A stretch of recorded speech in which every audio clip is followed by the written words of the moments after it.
हरे कृष्णा।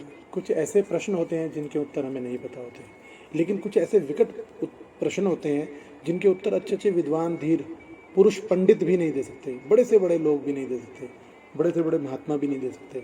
इसी प्रकार कुछ ऐसे प्रश्नों की श्रृंखला जिसका उत्तर कोई नहीं दे पाया था, केवल एक जने ने उसके सारे उत्तर दिए थे। श्री महाभारत जी के अंदर एक प्रसंग आता है, यक्ष जी और युधिष्ठिर जी का संवाद, जिसके अंदर यक्ष जी से युधिष्ठिर जी का संवाद होता है और उसके अंदर बहुत सारे प्रश्न पूछे जाते हैं। प्रायः हम लोगों को लगता है कि महाराज यक्ष ने केवल महाराज युधिष्ठिर केवल 5-6 प्रश्न पूछे थे, जैसा कि महाभारत में हम लोगों ने देखा, लेकिन ऐसा नहीं है। इस संवाद के अंदर युधिष्ठिर महाराज जी ने यक्ष जी के 116 प्रश्नों के उत्तर दिए थे। 116 प्रश्नों के उत्तर, वो भी इतने गंभीर प्रश्न, ऐसे विकट प्रश्न जिनके उत्तर शायद महाराज युधिष्ठिर जी के अलावा उस काल में कोई और दे ही नहीं सकता था। इसीलिए तो महाराज यक्ष के प्रश्नों के उत्तर साक्षात नकुल, सहदेव, भीम और अर्जुन जी भी नहीं दे पाए थे, जबकि परम ज्ञानी परम विद्वान थे। भीम जी को बहुत ज्ञान था, अर्जुन जी को बहुत ज्ञान था, नकुल सहदेव बहुत बड़े ज्ञानी थे, जिन्हें पूरी पृथ्वी की संरचना के बारे में, एक एक चीज़ के बारे में विषय था, लेकिन वह भी महाराज यक्ष के प्रश्नों के उत्तर नहीं दे पाए। ये इसमें प्रश्न जो है वो बहुत सारे हैं, हम एक बारी में तो कवर नहीं कर पाएंगे, लेकिन 2 या 3 वीडियो के अंदर, 5-5 मिनट की वीडियो के अंदर हम इसके सारे प्रश्नों के उत्तर आपको देंगे। जब महाराज युधिष्ठिर जी ने नकुल जी को बहुत प्यास लगी वन पर्व के अंदर, जब महाभारत जी के वन पर्व के अंदर एक कथा आती है, तो महाराज युधिष्ठिर जी ने बहुत जल की प्यास लगी तो कहा अपने भाई को कि नकुल, तुम सौम्य, तुम शीघ्र ही जाओ और तरकशों में पानी भर लाओ। तो बड़े भाई की आज्ञा होने पर नकुल बहुत अच्छा ऐसा कहकर बड़ी तेजी से चले और जल्दी जलाशय के पास पहुंच गए। वहाँ मतलब जल लेने गए तो वहाँ पर, अब हम इसका था वो पूरा नहीं सुनाते, नहीं तो वहाँ गए तो यक्ष ने उनसे प्रश्न पूछा कि जल तब भरना जब मेरे प्रश्न के उत्तर दे दो। लेकिन उनको बहुत जल्दी थी कि मेरे भाई प्यासे हैं, मैं क्यों प्रश्न का उत्तर दूंगा। उन्होंने जल भरा और जाने लगे, और वहीं पे तुरंत उन्होंने, महाराज यक्ष ने उनको मूर्छित कर दिया या मार दिया, उनके प्राण छीन लिए। थोड़ी देर बीतने पर जब महाराज युधिष्ठिर के पास नकुल जी नहीं पहुंचे तो उन्होंने सहदेव जी को भेजा। इसी प्रकार सहदेव जी नहीं लौटे तो भीम जी को भेजा, फिर अंत में अर्जुन जी को भेजा। जब चारों भाई वहाँ नहीं आए वापिस महाराज युधिष्ठिर जी के पास, तब महाराज युधिष्ठिर ने खुद से जाने का वहाँ पर निश्चय कर लिया। जब वे वहाँ पहुँचे और उन्होंने देखा कि यह सब सोचकर कि वे जल में उतरने को तैयार हुए कि ये इनको कौन मार सकता है, साक्षात इनका तो सामना यमराज के अलावा कोई नहीं कर सकता। क्यों? इनमें से प्रत्येक जल के प्रबल के प्रभा के बराबर ही समान महाबली थे। इन पुरुष श्रेष्ठों का सामना तो साक्षात यमराज के सिवा और कौन कर सकता है। यह सब सोचकर वे जल में उतरने को तैयार हो गए। इसी समय उन्हें आकाशवाणी सुनाई दी। उसने कहा, मैं बगला हूँ, मैंने ही तुम्हारे भाई को मारा है। यदि तुम मेरे प्रश्नों का उत्तर नहीं दोगे तो 5वें तुम भी इन्हीं के साथ सो जाओगे। हितात, साहस ना करो, मेरा पहले से ही यह नियम है, तुम मेरे प्रश्नों को उत्तर दे दो, फिर जल पीना और ले भी जाना। युधिष्ठिर जी ने कहा, यह काम पक्षी का तो हो नहीं सकता, आप बगले हैं। अतः मैं आपसे पूछता हूँ कि आप रुद्र, वसु अथवा मरुत आदि प्रधान देवताओं में से कौन है? यक्ष ने कहा, मैं कोरा जलचर पक्षी ही नहीं, मैं यक्ष हूँ। तुम्हारे ये महान तेजस्वी भाई मैंने ही मारे हैं। यक्ष की मंगलमयी और कठोर वाणी सुनकर राजा युधिष्ठिर उसके पास जाकर खड़े हो गए।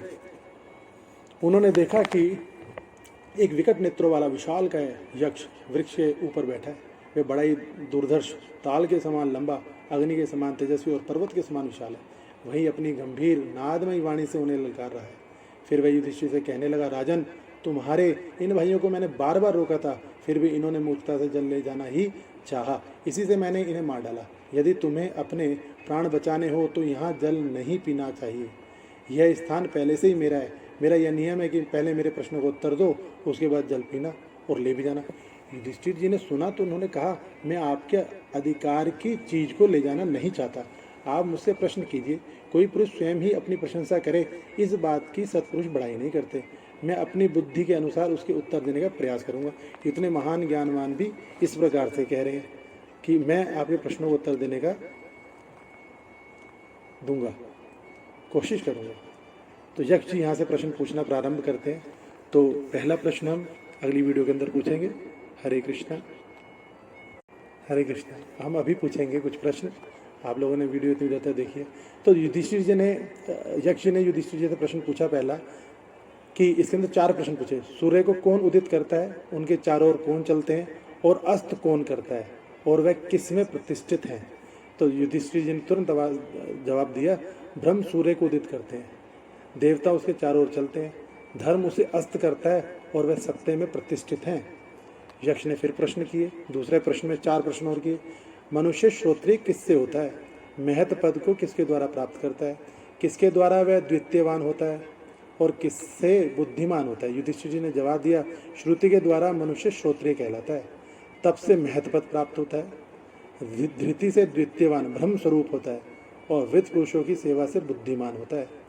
यक्ष ने पूछा कि ब्राह्मणों में देवत्व क्या है, उनमें सत्पुरुषों का सा धर्म क्या है, मनुष्यता क्या है और असत पुरुषों का सा आचरण क्या है?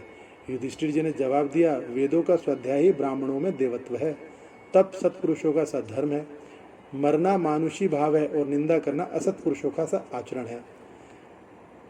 यक्ष जी ने फिर प्रश्न पूछा कि क्षत्रियों में देवत्व क्या है, उनमें सत्पुरुषों का सा धर्म क्या है, मनुष्यता क्या है और उनमें असत पुरुषों का सा आचरण क्या है?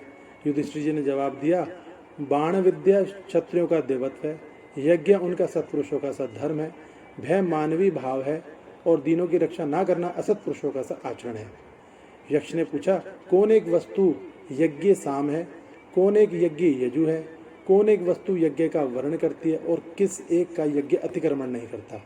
युधिष्ठिर जी ने तुरंत जवाब दिया, प्राण ही यज्ञ साम है, मन ही यज्ञ यजु है, एकमात्र ऋक ही यज्ञ का वर्ण करती है और एकमात्र ऋक का ही यज्ञ अतिक्रमण नहीं करता। हरे कृष्णा। अब कुछ प्रश्न बचे जो हम अगली वीडियो में पूछेंगे। तो हमारा एक चैनल है पूज्य श्री नरेश भैया, कृपया करके इसको करबद्ध प्रार्थना है कि इसको सब्सक्राइब करें।